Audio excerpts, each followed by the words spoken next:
Hello guys, welcome back to my YouTube channel. ഇന്ന് ഞാൻ വന്നിരിക്കുന്നത് പ്രമേഹ രോഗികൾക്ക് എന്തെല്ലാം ഫ്രൂട്ട്സുകൾ കഴിക്കാം, അല്ലെങ്കിൽ ഏതെല്ലാം ഫ്രൂട്ട്സുകളാണ് അവർ ഒഴിവാക്കി നിർത്തേണ്ടത് അവരുടെ ഡയറ്റ് പ്ലാനിൽ, അതിനെക്കുറിച്ച് സംസാരിക്കാനാണ് ഞാൻ ഇന്ന് വന്നിരിക്കുന്നത്. ഈ വീഡിയോ കാണുന്ന ഒരാളുടെ വീട്ടിലെങ്കിലും ഒരു ഡയബറ്റിക് പേഷ്യൻ്റ് ഉണ്ടാവാതിരിക്കില്ല. കാരണം ദിവസേന ഡയബറ്റിക് പേഷ്യൻസ് നമ്മുടെ രാജ്യത്ത് കൂടിക്കൊണ്ടിരിക്കുകയാണ്. അത് ഒന്ന് ലൈഫ് സ്റ്റൈൽ തന്നെയാണ് മെയിൻ കാരണം, മറ്റൊന്ന് ജനറ്റിക് ഫാക്ടർ, അതർ ഇഷ്യൂസ്. അപ്പം പ്രധാനമായും ഡയബറ്റിക് പേഷ്യൻ്റ് കഴിക്കേണ്ട ഒരു ഫ്രൂട്ട്സ് ഏതൊക്കെയാണ്, അതിനെക്കുറിച്ച് സംസാരിക്കാനാണ് ഞാൻ ഇന്ന് വന്നിരിക്കുന്നത്. പ്രമേഹമുണ്ടെങ്കിൽ ചില ഭക്ഷണങ്ങൾ കഴിക്കരുത് എന്ന് പറയുന്നത് പൊതു കാര്യമാണല്ലോ.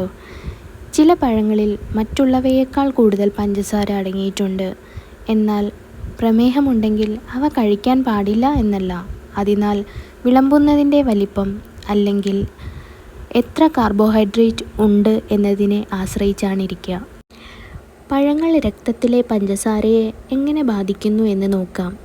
നിങ്ങൾ പഴങ്ങൾ കഴിക്കുമ്പോൾ നിങ്ങളുടെ ശരീരം അവയുടെ ഫ്രക്ടോസ് ആഗിരണം ചെയ്യപ്പെടുന്നു. എന്നിരുന്നാലും നിങ്ങളുടെ കോശങ്ങൾക്ക് ഊർജ്ജ സ്രോതസ്സായി ഫ്രക്ടോസ് ഉപയോഗിക്കാൻ കഴിയില്ല. കാരണം അവ ഗ്ലൂക്കോസ് എന്നറിയപ്പെടുന്ന രക്തത്തിലെ പഞ്ചസാരയുടെ രൂപമാണ് ഇഷ്ടപ്പെടുന്നത്. ഈ പ്രശ്നം പരിഹരിക്കാൻ നിങ്ങളുടെ കരളിലെ എൻസൈമുകൾ പഴങ്ങളിലെ ഫ്രക്ടോസ് ഭൂരിഭാഗവും ഗ്ലൂക്കോസാക്കി മാറ്റുന്നു. ഇത് പിന്നീട് നിങ്ങളുടെ രക്തപ്രവാഹത്തിലേക്ക് പുറത്തുവിടുകയും നിങ്ങളുടെ രക്തത്തിലെ പഞ്ചസാര ഉയരുവാൻ കാരണമാകുകയുമാണ് ചെയ്യുന്നത്. എന്നിരുന്നാലും പഴങ്ങളിലും നാരുകൾ അടങ്ങിയിട്ടുണ്ട്. ഇത് രക്തത്തിൽ പ്രവേശിക്കുമ്പോൾ ഈ പരിവർത്തനം ചെയ്യപ്പെട്ട ഗ്ലൂക്കോസിൻ്റെ അളവ് മന്ദഗതിയിലാക്കാൻ സഹായിക്കുന്നു. അതുകൊണ്ട് നിങ്ങൾക്ക് പ്രമേഹമുണ്ടെങ്കിൽ ഫ്രൂട്ട്സ് കഴിക്കാതിരിക്കാനും കഴിയുകയില്ല.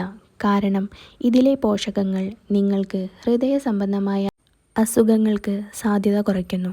മാത്രമല്ല, നിങ്ങൾക്ക് പ്രമേഹമുണ്ടെങ്കിൽ ഹൃദയാഘാതമോ പക്ഷാഘാതമോ ഉണ്ടാകാനുള്ള സാധ്യത ശരാശരി വ്യക്തികളെ അപേക്ഷിച്ച് ഇരട്ടിയാണ്. പ്രമേഹമില്ലാത്ത ഒരാളേക്കാൾ ചെറുപ്പത്തിൽ തന്നെ ഈ അവസ്ഥകൾ ഉണ്ടാകാനുള്ള സാധ്യതയും കൂടുതലാണ്.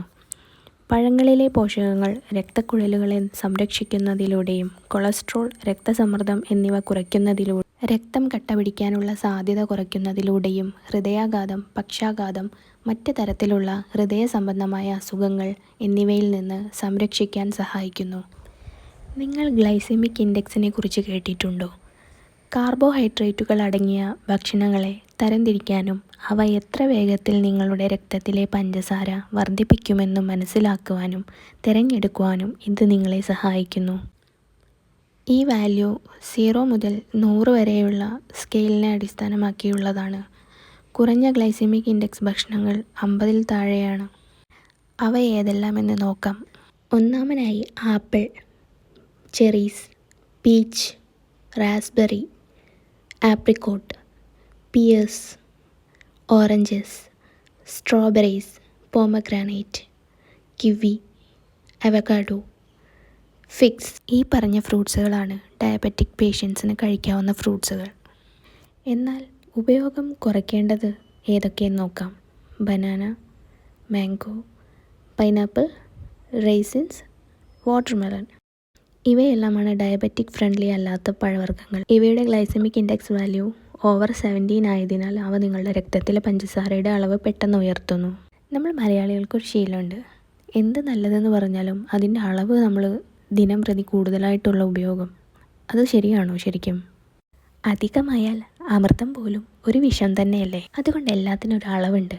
കഴിക്കാവുന്ന ഫ്രൂട്ട്സ് തിരഞ്ഞെടുക്കുമ്പോൾ പൊതുവെ ഒരു സെർവിങ്ങിൽ ചെറുതോ ഇടത്തരമോ ആയ മുഴുവൻ പഴത്തിൻ്റെ ഒരു കഷ്ണമാണ് നിങ്ങൾ തിരഞ്ഞെടുക്കേണ്ടത്.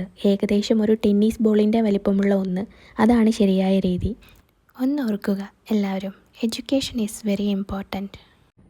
നിങ്ങൾക്കെല്ലാവർക്കും ഇപ്പം ഏകദേശം ഒരു ഐഡിയ കിട്ടിയിട്ടുണ്ടാവുമെന്ന് വിചാരിക്കുന്നു. പുതിയൊരു വീഡിയോ ആയിട്ട് ഞാൻ വീണ്ടും വരുന്നതാണ്. ഇതുപോലുള്ള അറിവുകൾക്ക് വേണ്ടി നിങ്ങൾക്ക് എൻ്റെ ചാനൽ സബ്സ്ക്രൈബ് ചെയ്യാവുന്നതാണ്. Thank you. എന്തെങ്കിലും തരത്തിലുള്ള ഡൗട്ട്സ് നിങ്ങൾക്കുണ്ടെങ്കിൽ ഈ വീഡിയോൻ്റെ താഴെ കമൻറ്റ് ചെയ്യുക. അപ്പോൾ ബൈ. അടുത്തൊരു വീഡിയോ കാണുന്നത് വരേക്കും